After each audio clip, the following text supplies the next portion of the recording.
Os espíritos pertencem a diferentes classes e não são iguais em poder, inteligência, saber e nem em moralidade. Os da primeira ordem são os espíritos superiores, que se distinguem dos outros por sua perfeição, seus conhecimentos, sua proximidade de Deus, pela pureza de seus sentimentos e seu amor ao bem. São os anjos ou espíritos puros. Os das outras classes não atingem ainda essa perfeição. Os das classes inferiores são inclinados à maioria das nossas paixões: o ódio, a inveja, ao ciúme, ao orgulho. Eles se satisfazem no mal. Entre eles há os que não são nem muito bons, nem muito maus. São mais trapaceiros e impuros do que maus. A malícia e a irresponsabilidade parecem ser sua diversão. São os espíritos desajuizados ou levianos. Os espíritos não pertencem perpetuamente à mesma ordem. Todos melhoram ao passar pelos diferentes graus da hierarquia espírita. Esse progresso ocorre pela encarnação, que é imposta a alguns como expiação e a outros como missão. A vida material é uma prova que devem suportar várias vezes, até que tenham atingido a perfeição absoluta. É uma espécie de exame severo ou de depuração, de onde saem mais ou menos purificados. Ao deixar o corpo, a alma retorna ao mundo dos espíritos, de onde havia saído, para recomeçar uma nova existência material, depois de um período mais ou menos longo, durante o qual permanece no estado de espírito errante. O espírito deve passar por várias encarnações. Disso resulta que todos nós tivemos muitas existências e que ainda teremos outras que, aos poucos, nos aperfeiçoarão, seja na Terra, seja em outros mundos. A encarnação dos espíritos se dá sempre na espécie humana. Seria um erro acreditar que a alma ou o espírito pudesse encarnar no corpo de outro animal. As diferentes existências corporais do espírito são sempre progressivas e o espírito nunca retrocede. Mas o tempo necessário para progredir depende dos esforços de cada um para chegar à perfeição. As qualidades da alma, isto é, as qualidades morais, são as do espírito que está encarnado em nós. Desse modo, o homem de bem é a encarnação do bom espírito, e o homem perverso a de um espírito impuro. A alma tinha sua individualidade antes de sua encarnação e a conserva depois que se separa do corpo. Na sua reentrada no mundo dos espíritos, a alma reencontra todos aqueles que conheceu na Terra, e todas as suas existências anteriores desfilam na sua memória como uma lembrança de todo o bem e de todo o mal que fez. O espírito, quando encarnado, está sob a influência da matéria. O homem que supera essa influência, para a elevação e pela depuração de sua alma, aproxima-se dos bons espíritos, com os quais estará um dia. Aquele que se deixa dominar pelas más paixões e coloca todas as alegrias da sua existência na satisfação dos apetites grosseiros, se aproxima dos espíritos impuros, porque nele predomina a natureza animal. Os espíritos encarnados habitam os diferentes globos do universo. Os espíritos não encarnados ou errantes não ocupam uma região determinada e localizada. Estão por todos os lugares, no espaço e ao nosso lado, vendo-nos numa presença contínua. É toda uma população invisível que se agita ao nosso redor. Os espíritos exercem sobre o mundo moral e o mundo físico uma ação incessante. Eles agem sobre a matéria e o pensamento e constituem uma das forças da natureza, causa determinante de uma multidão de fenômenos até agora inexplicável ou mal explicada, e que apenas encontram esclarecimento racional no Espiritismo. As relações dos espíritos com os homens são constantes.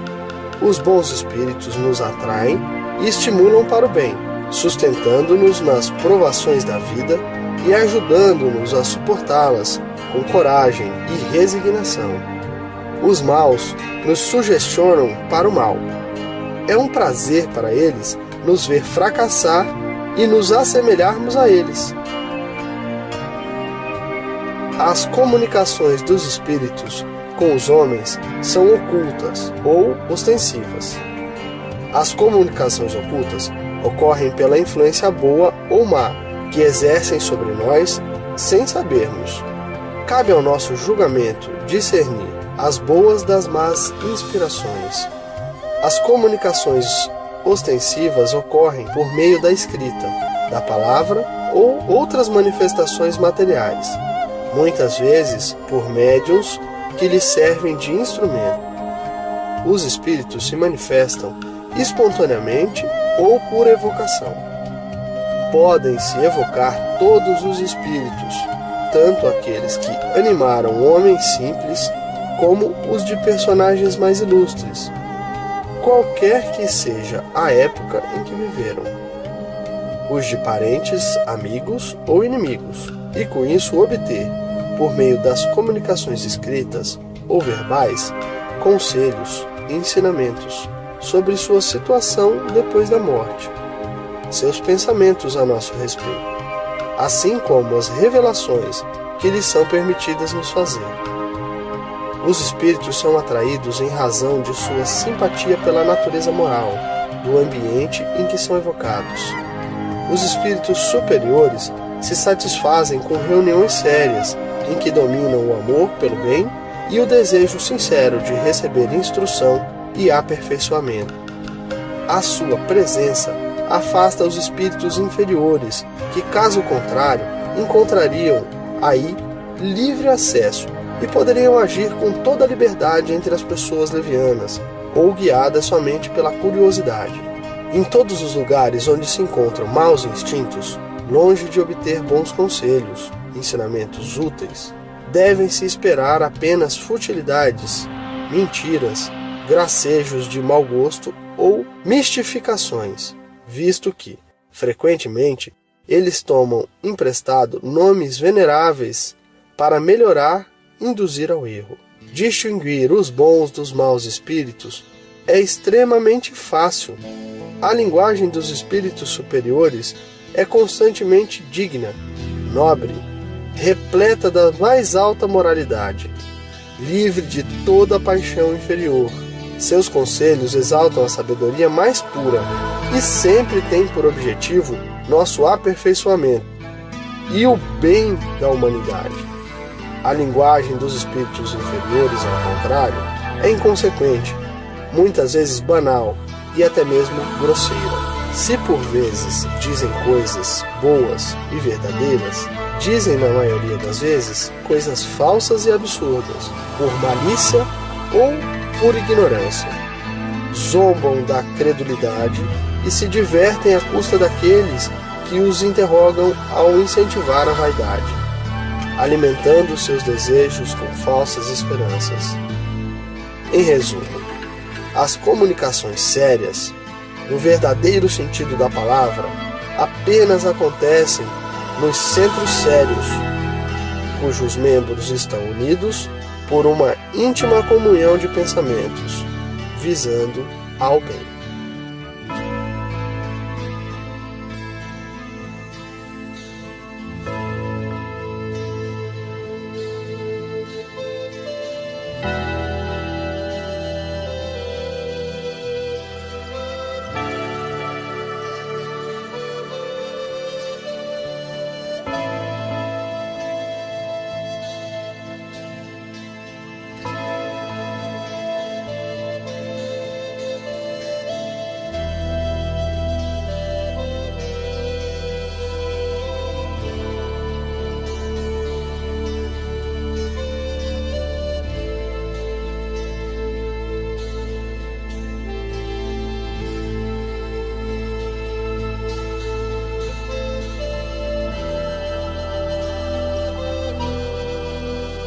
A moral dos espíritos superiores se resume como a de Cristo neste ensinamento evangélico: fazer aos outros o que queríamos que os outros nos fizessem, ou seja, fazer o bem e não o mal.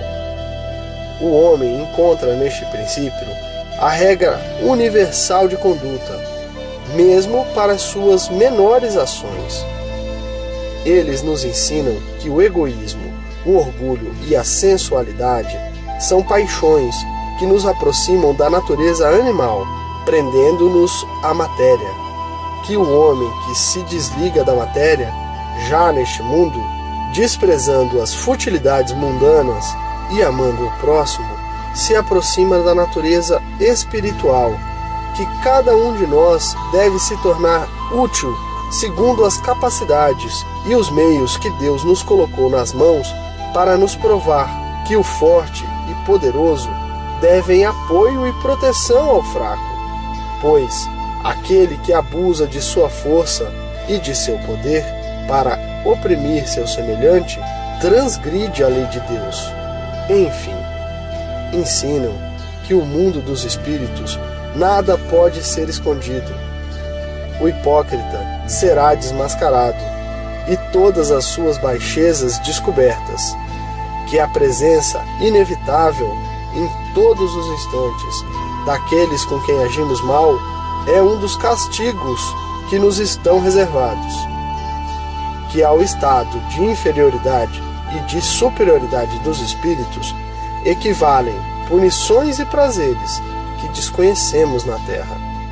Mas também nos ensinam que não há faltas imperdoáveis, que não possam ser apagadas pela expiação, pela reencarnação, nas sucessivas existências, mediante os seus esforços e desejos de melhoria no caminho do progresso.